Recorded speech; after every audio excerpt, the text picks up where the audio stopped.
Vale. Ahí está la presión ahí del público.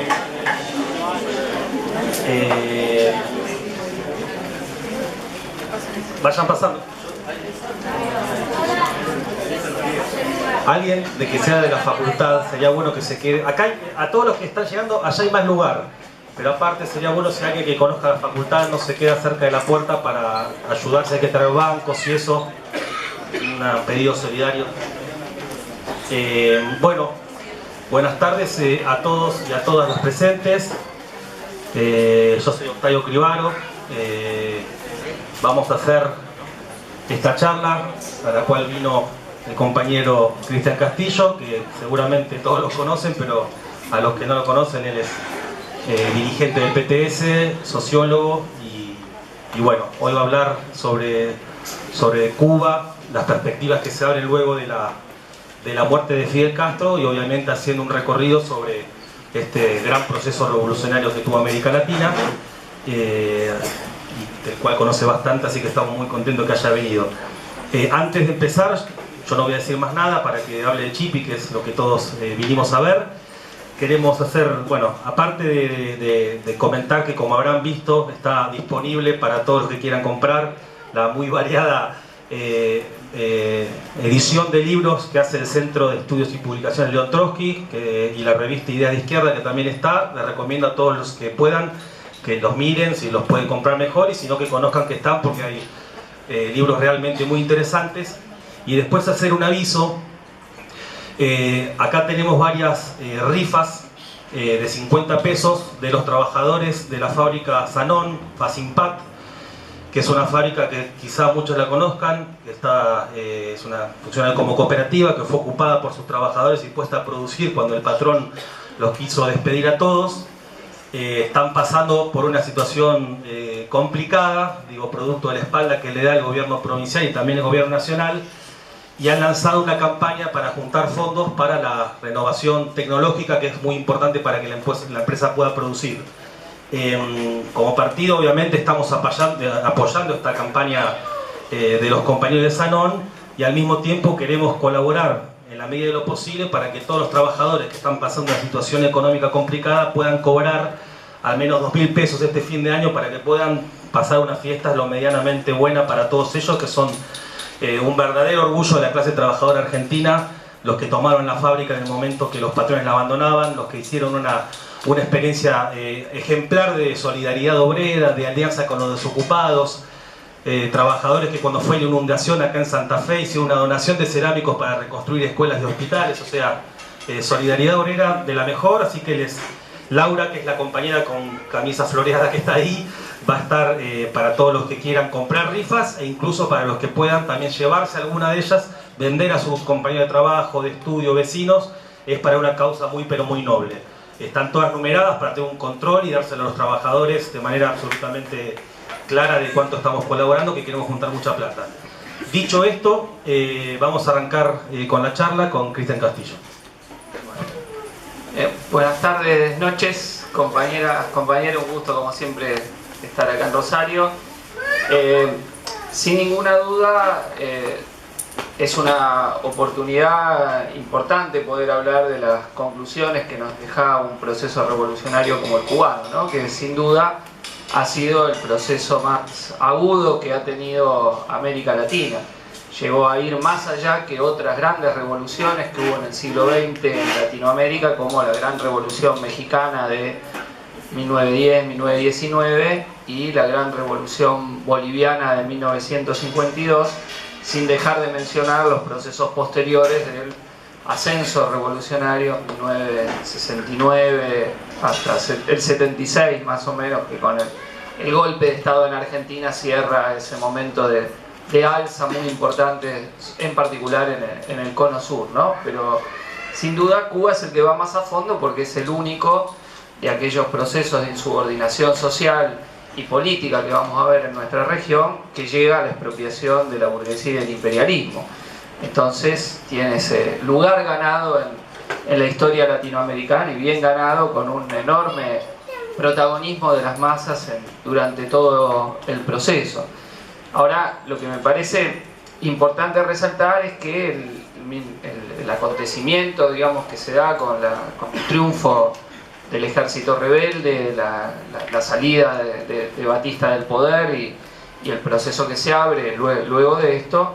no es algo que cae de la nada, ¿no? Sino que Cuba tiene una tradición muy importante de lucha antiimperialista, en particular porque mientras que la gran mayoría de Iberoamérica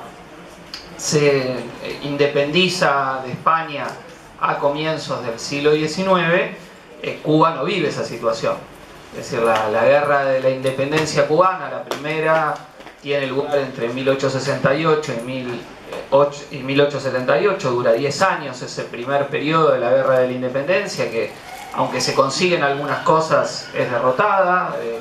Hasta el inicio de esa guerra la esclavitud todavía está presente en Cuba. Como ustedes conocen, la producción central que tenía la isla era la producción azucarera, y un nuevo proceso tiene lugar entre 1895 y 1898, que es un proceso muy peculiar, ¿no? Es el proceso encabezado, preparado de algún modo por José Martí, que funda el Partido Revolucionario Cubano, por Antonio Maceo, que era un veterano que venía de la guerra anterior, y que sin embargo ellos dos, primero Martí y Maceo un poquito después, mueren muy tempranamente iniciada la guerra de la independencia, que en este caso va a ser favorable a los independentistas, pero que va a culminar con una peculiaridad, que es que cuando la guerra está ya volcada en favor de la lucha por la independencia, se produce la intervención norteamericana, supuestamente para apoyar a los independentistas, pero en realidad para tratar de conseguir lo que eran los objetivos propios de Estados Unidos, que era quedarse con el territorio que hasta entonces había controlado España, ¿no? Es parte también de la guerra estadounidense-española que se da alrededor de las Filipinas, y que en el caso de Cuba hay un hecho muy extraño, que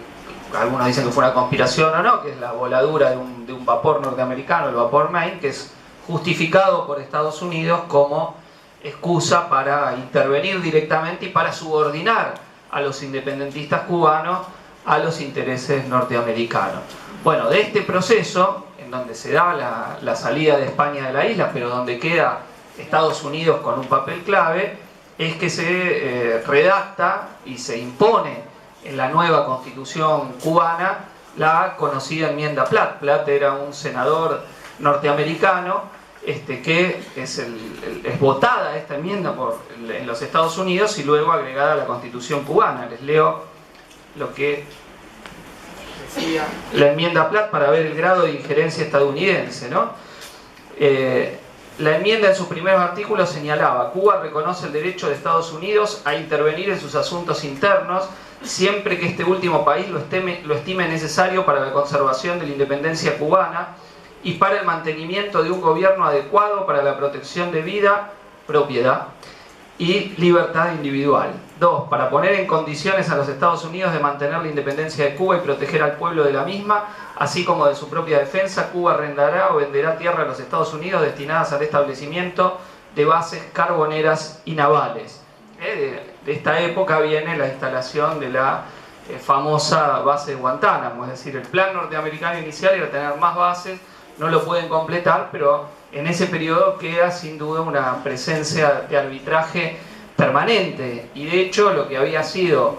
parte del control que había tenido antes España pasa a manos también del poder económico norteamericano, que empieza a incidir directamente en algunos de los sectores más dinámicos de la isla, incluso controlando gran parte de la producción azucarera. Entonces el nuevo gobierno no es un gobierno independiente, sino un gobierno tutelado por los Estados Unidos, y eso da lugar a un sentimiento antiimperialista y antinorteamericano muy extendido, tanto en la clase trabajadora como en la juventud, ¿no? El movimiento estudiantil cubano va a ser siempre un gran actor de la lucha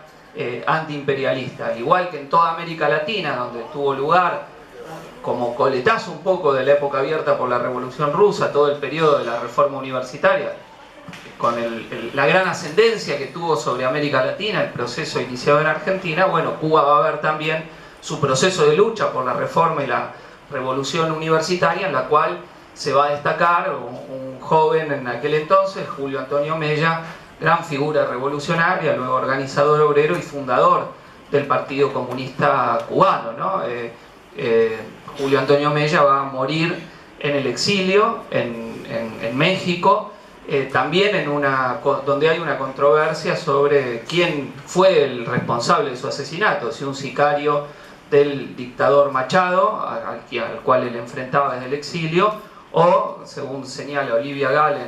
en su libro Trotsky en México, agentes estalinistas que estaban en conocimiento de que Julio Antonio Mella, en 1929, antes de ser asesinado, tenía contacto con la oposición de izquierda en México, con la oposición de izquierda internacional que había surgido al calor de la lucha antiestalinista luego del exilio de Trotsky, ¿no? Acá hay una controversia, digamos, la versión oficial es que lo manda a matar Machado, pero hay indicios sobre que al menos esta tendencia de Mella hacia la simpatía con la oposición de izquierda a Stalin no era bien vista por el stalinismo a nivel internacional, y bueno, y es una de las hipótesis que hay sobre su muerte. Bueno, este dictador Machado va a enfrentar uno de los momentos de ascenso revolucionario más importante, porque pese a esta situación colonial respecto de neocolonial respecto de Estados Unidos, de semicolonia, no sé, pero era más que una semicolonia, por el peso que tenía, digamos, ninguno de los otros países que habían tenido la independencia iberoamericana tenían algo parecido a la